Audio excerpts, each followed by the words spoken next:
What often gets lost in the noise around Prince Harry and Meghan Markle is how deeply intentional their relationship has always been from the very beginning. Long before palace press offices and royal rota briefings entered the picture, this was a couple quietly building something real, private and grounded in emotional connection rather than spectacle. One of the most revealing moments from those early days is their secret New Year trip to Norway, a journey that says far more about who Harry and Meghan truly are than any tabloid headline ever could. In late 2016, their relationship was still largely unknown to the public. Harry had spent Christmas at Sandringham with his family, carrying out royal traditions he had known his entire life. Meghan, meanwhile, was in Toronto with her mother, Doria Ragland, balancing her career on Suits with the realities of dating a prince whose life was anything but ordinary. They were living in different worlds, separated by an ocean and by expectation, yet determined to reconnect before the year ended. Instead of choosing somewhere predictable or flashy, Harry planned something deeply thoughtful. He wanted their reunion to feel meaningful, not performative. This was not about luxury for the sake of luxury, it was about shared experience, solitude and wonder. So he chose Tromsø in Norway, a place known not for red carpets or paparazzi, but for silence, snow and skies that come alive with light. The trip was deliberately kept secret. No press, no official photographs, no entourage.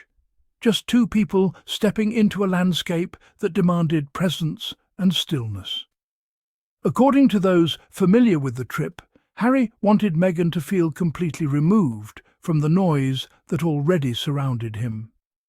He wanted space where they could simply be themselves. They went whale watching together, standing side by side in Arctic waters, bundled against the cold, watching massive creatures move through the sea with quiet power.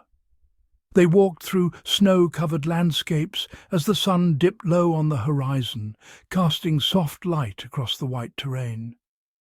And at night, they watched the aurora borealis ripple across the sky, a natural spectacle that feels almost unreal when seen in person. This was not accidental. Harry had clearly thought deeply about what would make this time special. He did not choose an obvious destination. He did not choose somewhere that screamed wealth or status. He chose somewhere that offered intimacy, reflection, and shared awe. It speaks volumes about how he saw Meghan and how seriously he took their bond even then. Sources later described the trip as unforgettable, not because of extravagance, but because of how intentionally removed it was from the rest of the world. Harry wanted to be totally on their own. No expectations, no roles, just the two of them learning how they fit together when no one else was watching. This kind of thoughtfulness aligns with what we now know about Harry's values. He has always sought meaning over appearance. That instinct likely came from years of living under scrutiny, where so much was done for optics rather than authenticity. With Meghan, he clearly wanted something different. The Norway trip was not just romantic, it was symbolic. It was about choosing each other in a quiet way, away from institutions and tradition. It was about building memories that belonged only to them.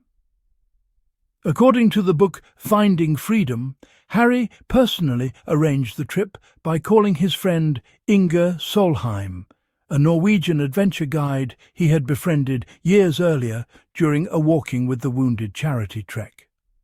This detail matters because it shows that Harry did not outsource intimacy. He did not hand this off to staff. He picked up the phone himself.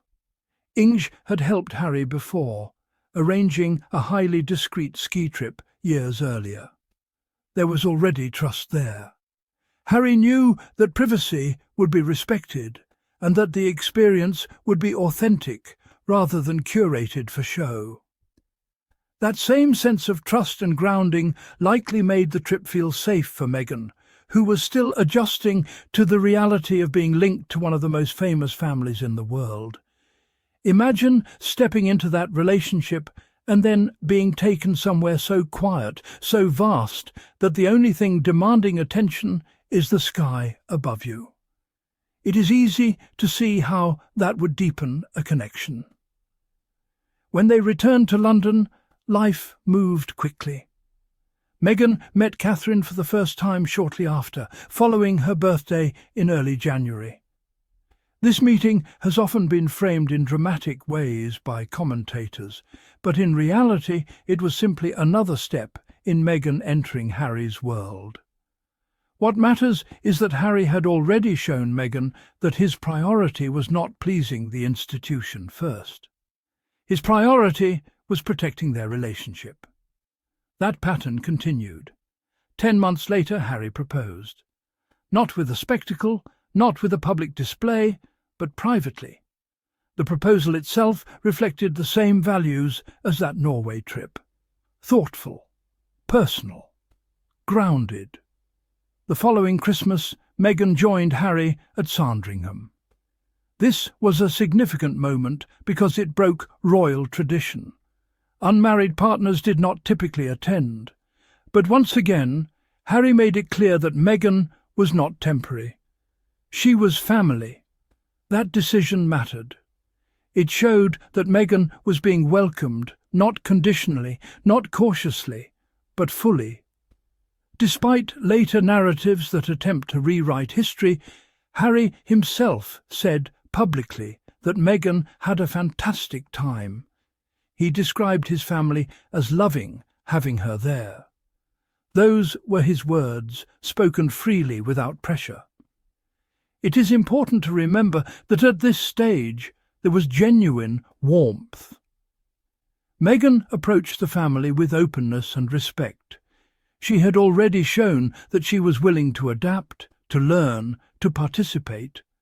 What she did not do was erase herself. And that balance is not always comfortable in rigid systems. Looking back, the Norway trip feels like a quiet promise between them, a reminder of who they were before expectations hardened and before narratives calcified. It represents the version of their love that existed away from judgment. For those who accuse Meghan of ambition or manipulation, this story simply does not fit. A woman seeking status does not choose secrecy in the Arctic. A man being controlled does not plan something so carefully on his own terms. What this story shows is two people choosing intimacy over image, choosing depth over display, choosing each other when no one else was watching. And perhaps that is why it still resonates, because it reveals the foundation beneath everything that followed. Even now, years later, as Harry and Meghan continue to face scrutiny for choosing a life defined by autonomy, this early chapter reminds us that their path was always about intention. They did not stumble into independence.